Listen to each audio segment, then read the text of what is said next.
C'est parti. Bravo. Alors, vous avez vu, donc mardi, le chiffre est tombé, ça y est. Il y a 8 milliards d'habitants sur Terre. À cette occasion, je me suis dit, c'est le moment de réfléchir encore une fois. 8 milliards d'habitants, et à côté de ça, un petit peuple. 16 millions, 0,2%. Grande différence entre le clan d'Israël et tout le reste de l'humanité. Grande différence à plusieurs niveaux. Essentiellement au niveau de la question de la vie. Toute l'humanité se demande la question, qu'est-ce que je vais faire dans ma vie? Qu'est-ce que tu fais dans ta vie? Et il y a un petit peuple qui est éduqué depuis l'enfance, depuis l'adolescence, à se demander qu'est-ce que je vais faire de ma vie? Qu'est-ce que tu vas faire de ta vie?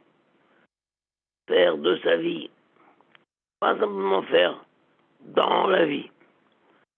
Faire de sa vie. Comme l'autre, Charles Aznavour, il avait très bien chanté ça.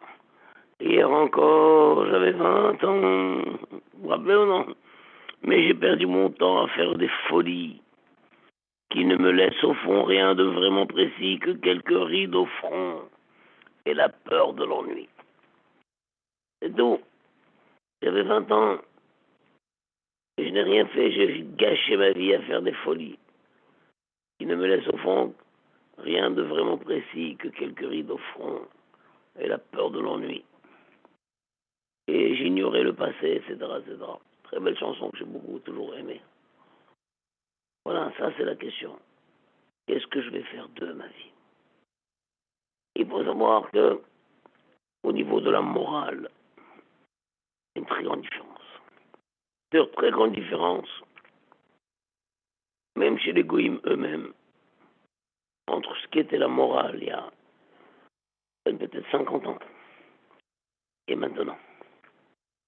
Aujourd'hui, on est tombé dans une morale complètement déformée,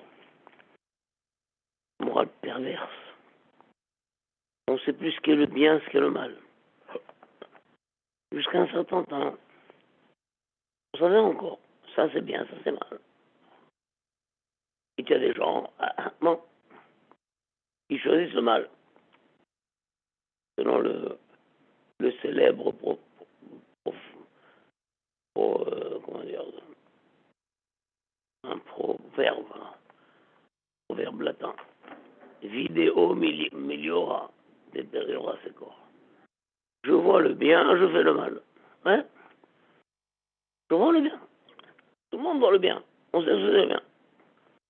Eh bien, l'idéal, c'est je vois le bien, je fais le bien. Mais malheureusement, il y a des gens, je vois le bien, je fais le mal. Mais depuis 50 ans peut-être, ou au moins peut-être, peut-être le monde est complètement transformé. Et je vois le mal et je dis que ça c'est bien. Ça c'est bien. Combien de choses sont mal. Mais ça c'est bien. Mais les choses les plus anodines, la manière de s'habiller. Dès que sortit cette mode de s'habiller avec des vêtements déchirés. Une histoire, vêtements déchirés. Et moi quand j'étais petit, quand on tombait, le vêtement déchiré, tout de suite ma mère, elle le recouvre. Maintenant on achète le vêtement et on le déchire. C'est pas que s'il est déchiré, on le laisse comme ça, non. On le déchire. Il y a même des usines spécialistes qui reçoivent des vêtements entiers et qui les déchirent. Ils ont des machines à déchirer. Ça, c'est les choses les plus anodines. Dans le temps, ça l'est. C'est le bien, c'est le mal. Même dans la mythologie grecque. avait ce qu'on appelle le cas de Médée. Médée était marié avec Jason. Et Jason, il a quitté Médée. Pour se venger de Jason, alors Médée a décidé de tuer tous les enfants. Sur ses propres enfants. Les enfants sont mariés aussi. Elle a dit, je sais bien quelle vilainie je m'apprête à faire. Mais plus fort que ce que je peux penser après est ma fureur. Ma fureur est tellement grande et je sais que je vais regretter ce que je vais faire. Je sais que c'est mal ce que je vais faire. Je peux pas. Je me retiens pas. Il y a quelqu'un qui dit effectivement, je me retiens pas. Je me retiens pas. Je sais que c'est mal, mais je me retiens pas. Ça c'était encore à l'époque. De nos jours, c'est le contraire. Tu dis que c'est mal. Tu dis que c'est mal. Une morale perverse. Un monde fou. Un monde de fou. Il y avait une jeune fille, je me souviens, qui donnait un cours d'été, il y avait des séminaires d'été, un jour. Et une fille est arrivée. Bon, petit à petit, elle a été enthousiasmée par le séminaire et tout. 15 jours, et des rabbinim, tout le temps, des sorties, des choses. Hein. Alors elle a décidé d'être tsniout. Mais elle a dit, je fais d'abord une expérience juste pour un mois. Un mois de tsniout. Quand Elul. Voilà. Je rentre, et pour Elul, donc Elul c'est à peu près le mois de septembre. Pour septembre, je serai tsniout. Effectivement, elle a quitté le séminaire, elle était très tsniout, de la tête aux pieds, tsniout, magnifique. Après mon mois de septembre, je suis à Paris, au lieu d'Elul, je la vois, ah, qu'est-ce qui t'arrive? T'avais dit que tu serais tsniout, t'as même pas tenu un mois? T'as même pas tenu un? Alors elle me dit, ben, quand je suis arrivé à la maison, il y avait un ami qui rendait visite à mon père. Cet ami, il est représentant en maillot de bain. Quand il m'a vu rentrer toute route de la tête aux pieds, alors il a dit, un si joli corps, c'est péché de le cacher. Péché. Il n'a pas dit c'est dommage, c'est du gage. C'est péché, c'est péché, c'est péché. Alors il a ouvert sa valise, il a sorti un maillot de bain, il m'a dit tiens, on va essayer ça. Il est parti, elle a essayé le maillot de bain, tout, oh, elle a trouvé qu'il avait un joli corps et tout. Et c'est fini. Toute la route était finie. Pourquoi? Parce que c'est péché de le cacher. Folie. Une morale transformée, une morale tordue, une morale perverse. Malheureusement, maintenant, de plus en plus dans les écoles, c'est le programme, c'est officiel c'est officiel dans les écoles. Tous les mouvements de homosexuels, se marier entre hommes, se marier entre femmes, rentrent dans les écoles, parlent aux enfants, leur dit, il n'y a aucune honte, c'est très bien. Et au contraire, les humains ne sont pas faits pour se marier entre hommes et femmes, c'est tellement différent. Il vaut mieux deux hommes entre eux, deux femmes entre elles. Même si le caractère, ils se comprennent. Il vaut mieux. En Israël, malheureusement, ces mouvements existent aussi. Et ils appellent ça les Ahavta l'eracha kamocha. Tu aimeras ton prochain comme toi-même. Incroyable. Moi, je me rappelle quand j'étais petit, c'est honteux. Si quelqu'un a des relations comme ça, on lui courait derrière, on le frappait, il se cachait. Maintenant, c'est le contraire. Et même ceux qui prônent encore le mariage et tout, c'est d'eux qu'on se moque. On dit, oh là là, le vieux style, là, c'est fini maintenant. Ceux qui parlent encore de se marier, hommes et femmes. Maintenant, c'est deux hommes entre eux, deux femmes entre elles. Un monde fou. chiffre est tombé, 8 milliards. 8 milliards de gens avec la morale tordue, morale perverse. C'est incroyable comment tout s'est vite transformé. Quand j'étais petit, moi, toutes ces choses-là, c'est hors de question. L'avortement, c'est interdit d'avorter. Interdit d'avorter. Et puis après, non, mais non. Une femme dit, ben, je suis maître de mon corps. C'est mon corps m'appartient. Mais comment? Mais il y a une vie dans ce corps. Tu tues un enfant. Tu tues un enfant, les échographies montrent que il est entier, il est complètement entier, il ressent les choses et tout. Ah non, non, non, c'est mon corps. Hein. Donc si quelqu'un ose parler contre l'avortement, c'est l'avortement, mais c'est un meurtre d'eau. On le prend pour un fou. On prend pour un fou. Et plus ça va, plus on repousse. On repousse les limites jusqu'à quand on peut avorter. Tant de semaines, tant de semaines, tant de semaines, tant de semaines.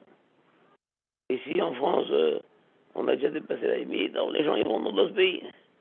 Dans d'autres pays, on peut encore une semaine après, 2 semaines après, 3 semaines après. Mais c'est quoi cette histoire? C'est un vrai meurtre. Un vrai meurtre. Un corps complet. Et dans le temps, encore, il y a toujours eu ceux qui choisissent le mal. Mais ils sont conscients. Je vois le bien, je fais le mal. Ou comme la fameuse prière de Saint Augustin, soi-disant. Il dit, Seigneur, donnez-moi la chasteté et la continence. Mais pas tout de suite. Mais pas tout de suite. C'est-à-dire, Seigneur, je sais que c'est mal. Mais laisse-moi kiffer ma vie. Laisse-moi kiffer ma vie un certain nombre d'années. Et après, je m'y mettrai. Mais même ça, donc tout ça, c'est honteux, tordu. Mais il y avait encore la notion de bien et de mal. Quelqu'un qui dit, laisse-moi faire le mal, je t'en supplie. Après, je viendrai au bien. Mais tout ça est dépassé complètement maintenant. Dépassé. Le mal, c'est le bien, c'est ça le bien. Pourquoi tu te retiens? Pourquoi tu retiens tes pulsions? Fais ce que tu as envie, fais ce qui te plaît. N'aie pas honte. Ne sois pas inhibé. Et pas la li, et pas la la, et pas la la. Incroyable. Et ça, Abraham Avinu l'avait senti, il avait vu tout ça. Il avait vu. Toute l'humanité s'appelle Bene Noach. Ça ne s'appelle pas Bene Adam Arishon. Pourquoi? Parce que les générations se suivent. Il y a le maillon des générations. Une génération, 2 générations, 3. Il y avait la corde des générations. Mais à la 10e génération, Hachem a détruit le monde. Mais, donc la première corde a été détruite. On a redémarré l'humanité avec une nouvelle corde. Et le premier, c'est Noir, et ses enfants, Shem, Ham, Yafet, et les enfants des enfants, et les enfants des enfants. Et c'est comme ça, il y a une nouvelle corde de l'humanité qui a démarré après le Noir. Et toute l'humanité s'appelle Bnei Noir. C'est Bnei Noir. Ça ne s'appelle pas Bnei Adam Rishon, non. Bnei Noir. Et 10 générations après, arrive Abraham Avinu. Et quand ça arrive, chacun, quand il naît, moi c'est un hédouche que à moi ça. Quand un enfant est né, il naît la main fermée. Quelqu'un qui a une main fermée, c'est qu'il y a quelque chose dedans. Qu'est-ce qu'il y a dedans? Il y a un anneau. L'anneau des générations. Chacun naît avec un anneau dans la main. Et il doit accrocher cet anneau à la chaîne des générations.